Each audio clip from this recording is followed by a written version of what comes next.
Welcome to Change It Up Radio with Paula Shaw. I'm very delighted to have you here with me today, especially because I have a guest on today who has become one of my favorite humans on the planet because she has provided, well, San Diego County and the world now with some amazing musical experiences. So in just a little bit, I will be introducing you to Nancy Laturno.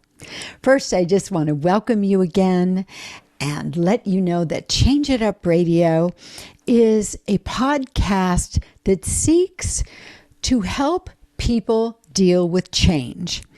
You know, we say this every week, but the truth is, change is about the only thing in life that's for sure. It's the only constant.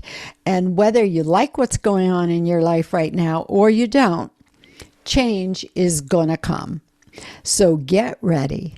And our goal, first of all, my goal as a life transition coach is to help people deal with change, because sometimes change isn't easy to accept at all, especially unwelcome change, like a death or a divorce or a health problem. Sometimes even a move or a job loss can be those changes that we didn't want and that are difficult to deal with. So in my private practice, I help people to deal with those changes.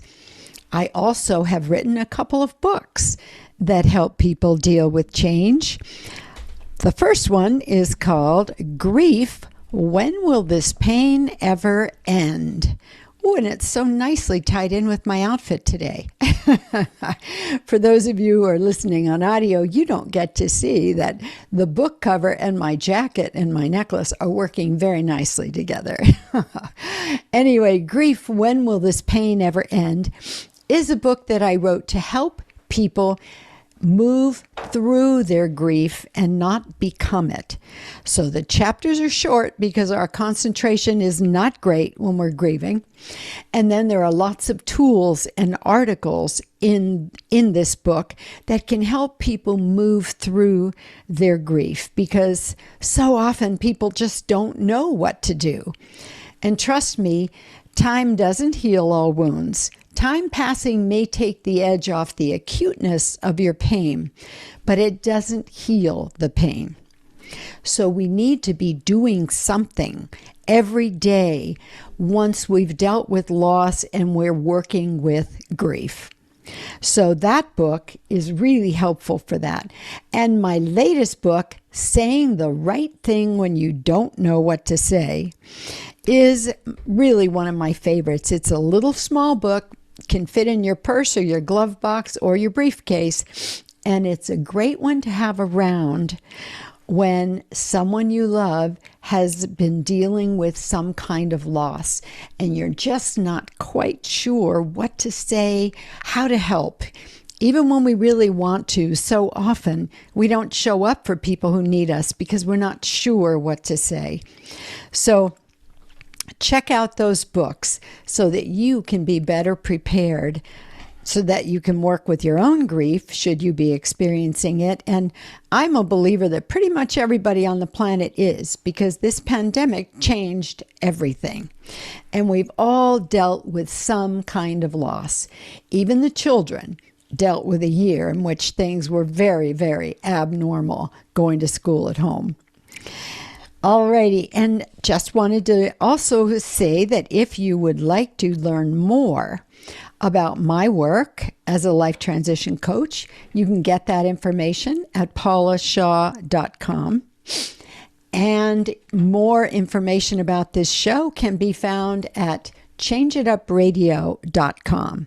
You can also listen to past shows there, and you can get information about being a guest or a sponsor of this show on that same website, changeitupradio.com. Now, something I haven't shared with you on the past couple of shows is that for the last 3 weeks, I have been going through radiation treatments to get rid of some basal cells right on the tip of my nose. And I have to say that while the experience on some levels has been harrowing, because I'm a little claustrophobic, and having my head strapped down and having my eyes protected with lead plugs and my nose filled with lead plugs, and then not being able to move while they do the treatment has not been great for me. But I have to say that Dr. Lean, who is my doctor, and her staff are amazing, particularly Jason Norby, who I call Dr. Ted because he looks just like Dr. Ted on Schitt's Creek, and Julie, and oh darn, I'm blanking on her name, and I'm going to feel so badly about it. It'll hit me in a minute. But anyway, I've been sharing with them how the podcast, there's a song, Corina, I got it. Her name's Corina. Anyway, I've been sharing with them how our theme this fall is resiliency. And Jason shared with me a Finnish word that I want to share with you before I bring on Nancy Laturno, because it ties in so beautifully with resiliency.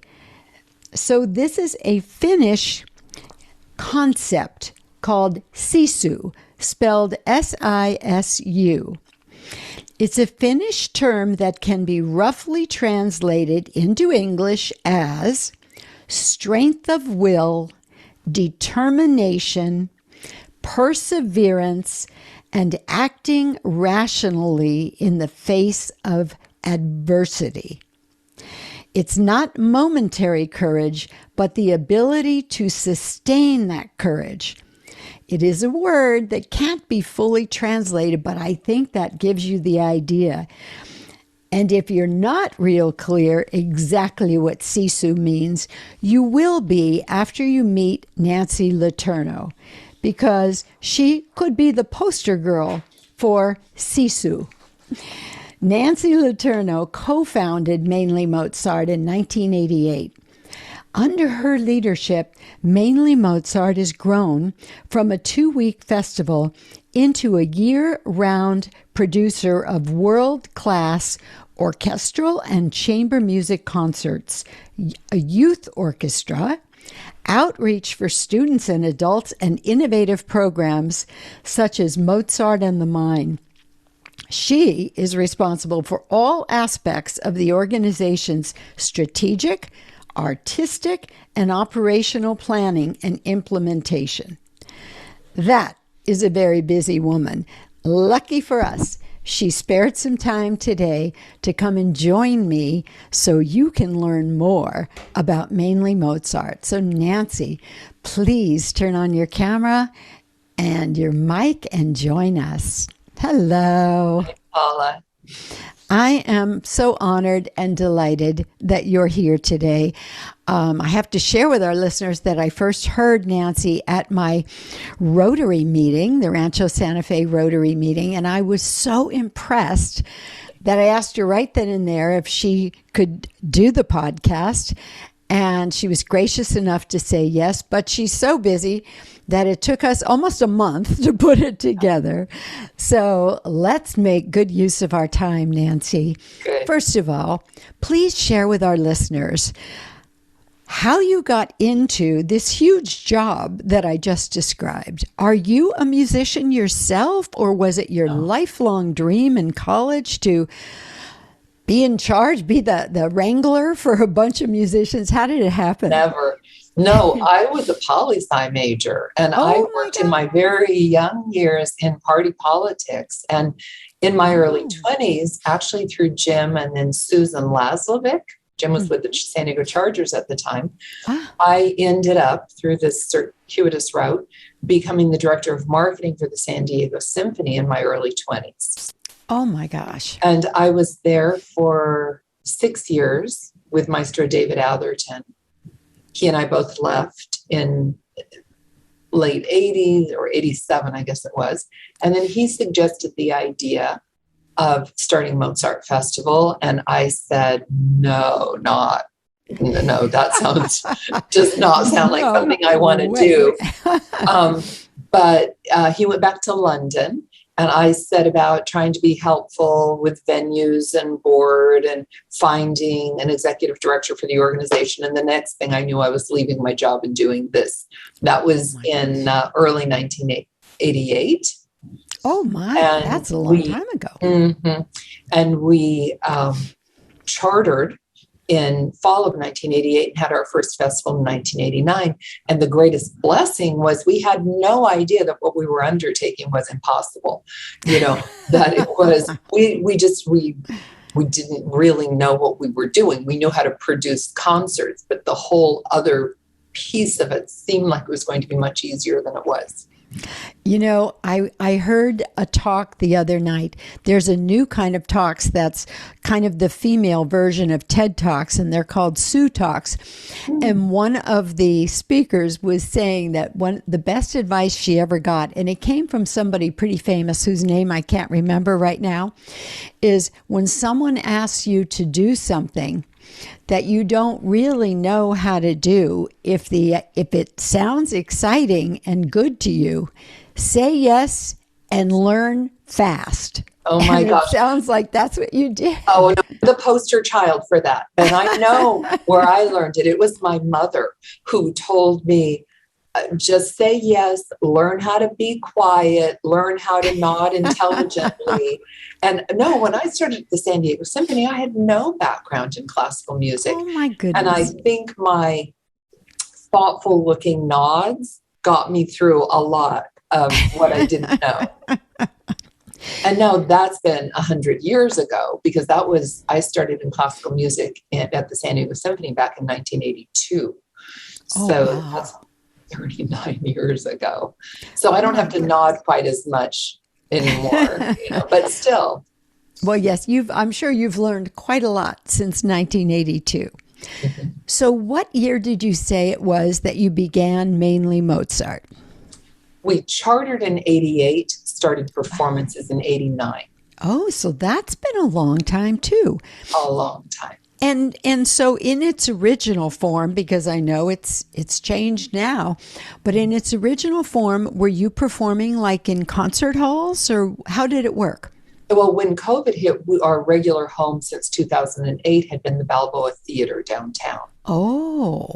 And we never imagined moving away from that. And certainly when June came and went, the month of our annual orchestral festival, we never dreamed we wouldn't be right back. We have all had to continue adapting, because everything we think is unimaginable is what becomes our daily routine. Isn't that the truth? Boy, that right there could be the sentence that describes everything we've experienced since the pandemic began. Right. So let's talk about that a little bit. So first, I have a question I'm dying to ask you. Were you even a Mozart fan in the beginning? No, no more than the man on the street was probably. I had been to, thank goodness, music education in the schools was stronger then. And so we had that exposure. But no, it wasn't part of my family life or my real life. Now I can't imagine a life without classical music in it. Yeah. Oh, I know. And I guess this would be a good place to sit. No, I think I'll save my story of the last two concerts I've been to, mainly Mozart concerts. I'll wait until you describe what was the sequence of how things happened once they said last March, we're done. Everything shut down, stay home. We don't know what we're dealing with here. We have to stay away from each other and out of public places for sure. Well, we had concerts the week of March 8th. And then there started to be talk about working remotely, and I dug my heels in because I just knew that could never work. And then probably 5 or 6 days later, we were shutting the office down for a week. We had just changed offices. Boxes were still all over. And so we closed for a week, and then it was 2 weeks. And then we canceled all of our many, many April events. And I said, we're going to put all of our attention on putting together the June 2020 festival. And it was just a couple of weeks later when we didn't cancel. I always said, we're postponing the June festival. We are canceling nothing. Don't turn your tickets back in. Don't donate them. We're going to give you something. We just don't know what it looks like yet. Yeah. And what did it end up looking like? Well, and when did it happen? June. So by May, I was publicly saying, even if it, we're committing to live performance. I have no idea. And then I kept thinking I knew what that looked like. And the rules would change. So I planned this whole series. We planned this whole series around very small concerts in private homes. Mm-hmm. We had the homes, we had the plan, and we had the format. And then we found out that was illegal. That was not allowed to happen. You couldn't have gatherings. Mm-hmm. So as the rules kept evolving, we would run full tilt to this next answer. And then we'd have a wall and we'd run the other way to the next solution. But we always committed, we've said since the beginning, for 30 plus years, mainly Mozart and all live producers tell people, well, it's not the same sitting at home with your headphones on. And, but, so how can we really justify now saying, well, okay, now circumstances have changed, put your headphones on because this is going to be great. Right. We just said, it might be one cello playing for 5 people in a backyard, but that's what this is going to look like for us. And then in June, a patron, Jerry Cole in Los Angeles, said to me, you should do drive-in. And I said, oh, yeah, I think we could do that. Maybe August. And he goes, no, now. And I said, no, Jerry, there's no way. Well, once again, same as with starting mainly Mozart, I had no idea how much we didn't know. And I've said throughout this whole thing, we didn't know how to stream. We didn't know how to produce in a COVID environment. So you might as well run toward the answer that is most suited to your reason for being, to your mission, to your beliefs. So he pushed. I said, no, July 1st. I go, oh my God, that's 12 days from now or whatever it was. Oh my God. And so we did, however, end up with a lot of bumps along the way, producing our first drive-in concert in the dirt parking lot of the Del Mar Fairgrounds on July 11th. And without knowing it, we became the first organization in the U.S. to produce live classical music for a live audience. Oh my goodness. You can imagine you're sitting in a car, you're closed in, you can't get up and down. We played without intermission. But part of the way you relate to the artist on stage, they speak to you, you applaud, well, there wasn't any of that connection because, and I would, as we continued to do drive-in concerts, warn the artist, don't make a joke from stage because you can't hear any response. Yes, that's true too. And audiences had to express their appreciation through honking their horns. And people started out very timid about it. So it was our plan just to do one performance, which turned into 10, which turned into 50. We just kept going. And it wasn't a business model that we spent time building. It was just the right thing to do to bring these sidelined artists back to stages. New York Philharmonic, Cleveland, Boston. Yes. Nobody was working. Right. And we became recognized nationally. In fact, we're getting an award through Musical America coming up for engaging these artists. There's never been a time in our lives before when all of the orchestras of the world were sitting quiet. I know. So we tried to find a way to get them back on stage. And I think that's a perfect place for us to take a quick break. Nancy, and we will be right back with what evolved from that point once mainly Mozart led the charge and music was being performed live. We'll be right back. Welcome back to Change It Up Radio. I'm Paula Shaw, and I am here with Nancy Laturno, CEO of Mainly Mozart, an orchestra. You know what, Nancy? Is Mainly Mozart? Is it called an orchestra, or what is? I want to be sure I get this right. What is Mainly Mozart? That's a good genre. Question. Yeah. Well, we're a classical music organization. Okay. And under the umbrella of Mainly Mozart, we have the Mainly Mozart All-Star Orchestra. And that is really our reason for being the centerpiece of who we are and what we do. Okay. But under the Mainly Mozart umbrella, there are also programs like the 300-member Mainly Mozart Youth Orchestra.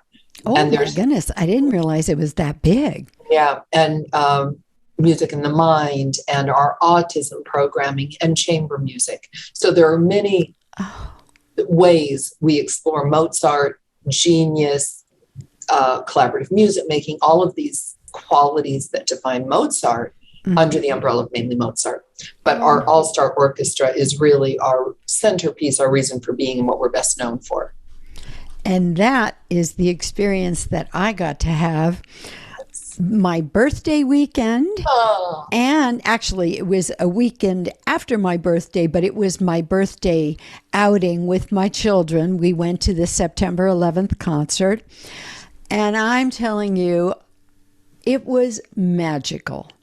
I am such a convert. I want season tickets next year. I want to tell everybody, you have not lived until you have been to a Mainly Mozart outdoor concert. Nancy was just telling us how they began in cars in the parking lot at the racetrack, correct? Here in San Diego. Right. But what they have evolved to now, and Nancy, will it stay that way next year, even if everything's okay? Yes, kind of. We made an early decision. I mean, what we've had to decide through COVID is that you have to make a decision and you can't worry too much if it's right or wrong, because you can't predict that far ahead. 3 weeks out is a lot of things we were doing 18 months in advance are now 3 weeks, literally. So we are not going back indoors in 2022 in any big way. Cool. We will be performing outdoors. Now, you know, the best experience, people can argue what they prefer. Sure. The best acoustical experience is going to be in an indoor hall. So there will be some of that, but our primary programming, our orchestral program for 2022 is all planned to be outdoors. Well, I am delighted because I have to share that my children and I packed up our picnic, brought our chairs and put it on a little wagon. And there we were on the Polo Grounds field. Right. And Mainly Mozart had created this beautiful stage that I call, it was like a mini Hollywood Bowl. Yeah. And then on each side are these giant screens so that you can see close-ups of the people in the orchestra as they're playing. And I thought the sound was amazing. It is really good. Oh, it was the whole thing was exquisite. In fact, for those of you that will see this on video, I'm still holding on to my last program because the following weekend I went to the concert by myself because my friend at the last minute couldn't go. And I just thought, I am not missing out on sitting under the stars and hearing that music. And it was wonderful. I was as comfortable as I could be, happy as I could be. It was just truly lovely, Nancy. I think you've created, and in fact, I've bored all my friends with video and pictures, and I put it on social media, and I don't post all that much. but everybody's going, where is that and how can I get tickets? So I think next year I'm going to have plenty of people to go to those concerts with, because everybody was just blown away, just seeing the picture and with the spotlights in the sky and all of that. You just have created a gorgeous, wonderful, magical musical experience in those concerts. Thank you. Well, I want to give credit to our director of operations, Katie McBride-Muskies, who actually had to fight me along the way for some of those bigger, better, fanciers. But, because we're used to producing one orchestral festival a year. That's what we've done for 32 years. Oh. This 12-month period, we did 5 orchestral festivals. So it's brutally expensive. Mm-hmm. And, but the audience needed it, the community needed it, the art form needed it, the artists needed it, we needed it. So we made choices that were spur of the moment by necessity. Mm-hmm. And we had not intended to move all of our product to North County. Uh-huh. That really was based on opportunity, not intention originally. Mm-hmm. But we have developed 60% of the people attending Mainly Mozart have never attended before. And we have doubled our audience size. And we produced, again, 5 times as many festivals, orchestra featuring this all-star orchestra. Musicians come from all over. They're the top players from the top orchestras. So it's not just members of the New York Phil. It's the principal viola or the principal, the principal flute of the Philadelphia Orchestra, the concertmaster of the Philadelphia or the Met or the LA Philharmonic. It's the best of the best. I love that. It's almost like an exchange program that you do, like students, they'll go to college over across the seas or something. It's great how you bring in people from different orchestras. It's the only opportunity in the country to see something like this. And during COVID, that was wildly true. And we did 2 festivals that we called dual orchestras, where it was members of the LA Phil with San Francisco Symphony. Now, if you lived in Los Angeles or San Francisco, you couldn't hear your orchestras. Right. So people were coming down from LA and San Francisco to hear their orchestras here in San Diego on an outdoor stage. Oh my goodness. And then we had the Met and the National. But even with those, as much as you sort of think you might have an idea of what you're doing, mm-hmm. we had the New York Philharmonic and the Philadelphia Orchestra members coming. And then the New York Philharmonic changed their quarantine protocols. Mm-hmm.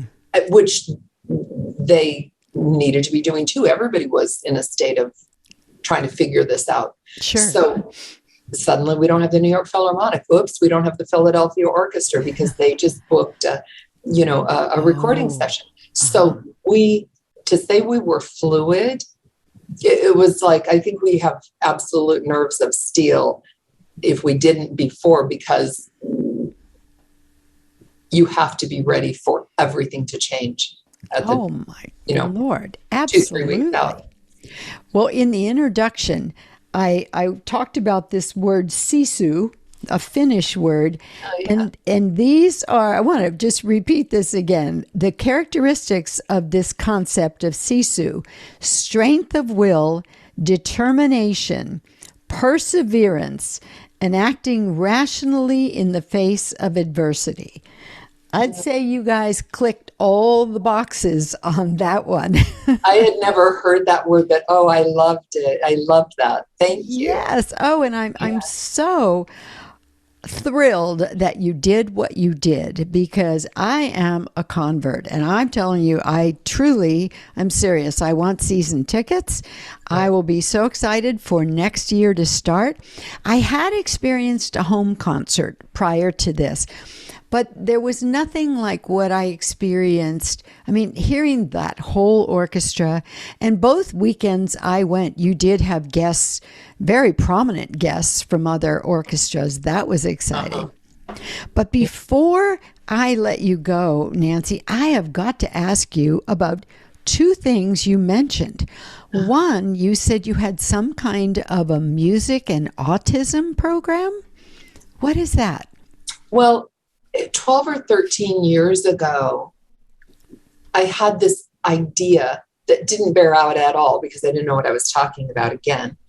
But it was sort of like, I know that when we listen to music, your pulse changes, the neurons, and I wondered what that looked like graphically. And that's how this ridiculous conversation started. And I called a neuroscientist, Ani Patel, from the Neurosciences Institute then. And he put together this room full of neuroscientists. And we talked together about what sort of needs to, what we need to know, what music's role is, the intersection between the neuroscience of music and the intersection between music and neuroscience and medicine and healing. And that whole conversation started. And Dr. Tim Mullen stepped up as our founding creative director back then. And we started having annual weekends around this music mind conversation, sometimes much more than a weekend, sometimes many weekends. But we really took it on in a different way than anyone else in the country was, even though those conversations had started. In 2015, we focused the conversation around music and prodigy tied to Mozart. Well, we learned that there's not a lot known scientifically about prodigy, but there's a lot known about savant. And a number of parents with children on the autism spectrum attended that year and prevailed upon us to turn our attention to autism. So while we still look at the neuroscience of music, the music and scientific connection, we took a different path additionally and look at neurodiversity. So in our diversity work, which is expanding a lot in 2022, neurodiversity in our youth orchestra and on our stages and in this whole conversation and exploration has become a very important part of Mainly Mozart. We're deeply involved in the autism community now. Oh, I just love that because I so believe in the magic of music for healing. It is. Too few people use it, but it is true. A free medicine. I was speaking to a group of hospice workers at one point, and one of them was sharing they were implementing a program where sometimes when people are coming to the end of their lives and depending on what the problems are, particularly if they're neurological, they would go into almost like a catatonic state. And what they had found is if they put together a playlist of music from when they were younger, songs that had meant something to them, and played it, people began to move, they began to speak, they began to dance. It was so beautiful. So I love that you guys are addressing that area as well. Well, in the Music Mind series that we do, Alzheimer's, Parkinson's, any form of lost intelligence is addressed by some of the world's top minds around the subject. And anybody who believes that, back in the day when you talk about music classes as basket weaving and unnecessary, really took away the opportunity to learn what music's real role is as its healing role, but not just in a feel-good way, but actually as a tool, for a diagnostic tool, a therapeutic tool, a pathway to understanding lost intelligence, because you understand, as you just said, there are people who cannot speak a request, but they are able to sing, "I need a pillow." Or they are able, Oliver Sacks did a lot of work, he has passed, but Conchetta Tomeno in New York has kind of continued his legacy, worked very closely with Dr. Sacks, and she is a regular participant with our work. So it's life changing for me Oh. And for anybody who hears these stories and examples. So I'm eager to get back to that work in 2022. Oh boy, that is beautiful work. I am excited about that. How can people learn more about that? Or I know that you all accept and need donations to keep doing all the amazing things you're doing. Where can people get this information? Well, our website is one place. There's mainlymozart.org. Okay. Make sure it's .org.com is a different organization. So mainlymozart.org. We do live and breathe based on donations. Every time we produce a concert, and this I think is important. I had this conversation with my staff yesterday. If we had sat on our hands through COVID, we would be in fabulous financial shape, because every time we take the stage, we lose about 80 cents on the dollar. We can make about 20% of the cost of doing it through ticket sales. And then you have to bring in donations. And it was a constant conversation. Do we keep doing this? And, at huge expense. But it was the right thing to do. It was the necessary thing to do. Oh, yes. And we stand behind that decision. But we absolutely need donations to continue this work. And how do people donate? On the website? Yeah, mainlymozart.org. And you can find the donate button, or you can find the tickets button. There is a group that called Club Amadeus that we thought might, a membership group that we thought might disappear during COVID, because how relevant could it be? Instead, it doubled in membership. Oh, fabulous. And we're doing more and more. There are concerts in private homes or opportunities to have the seats in the front. But we will not have orchestral music again. We were supposed to come back in February, but we needed a breath. Everybody needed a breath. So we had our September festival that you alluded to, and I'm so glad you were there. And then the orchestra will be back in June. But it's our intention, and what COVID taught us was that that's our area of strength. Nobody in the country is doing it the way we're doing it. And so we are moving toward 3 festivals a year. We never would have had the opportunity to explore that had it not been for COVID. And my theory, and I believe it to be true, is that out of every bit of adversity, there's a hidden gift if we find it. That's right. And I really think that you took that situation of adversity and now have created this beautiful hidden gift. But before I let you go, just one last question.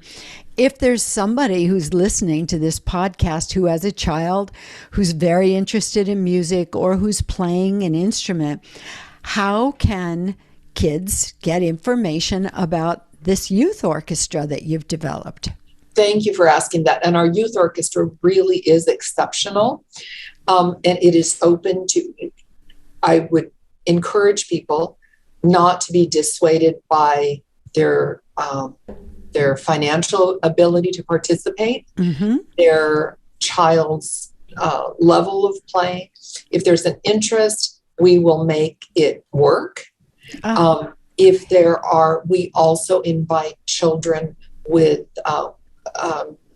neurodivergence. We have children on the spectrum, and with other physical and learning differences. But so it can either be mmyo.org, go straight to the youth orchestra, Mainly Mozart Youth Orchestra, or just go to that mainlymozart.org website and click on Youth Orchestra, and you can learn. But we start children as young as 2 with no background, obviously, through our Suzuki program. I think the website says 3, but I can tell you that we take 2-year-olds.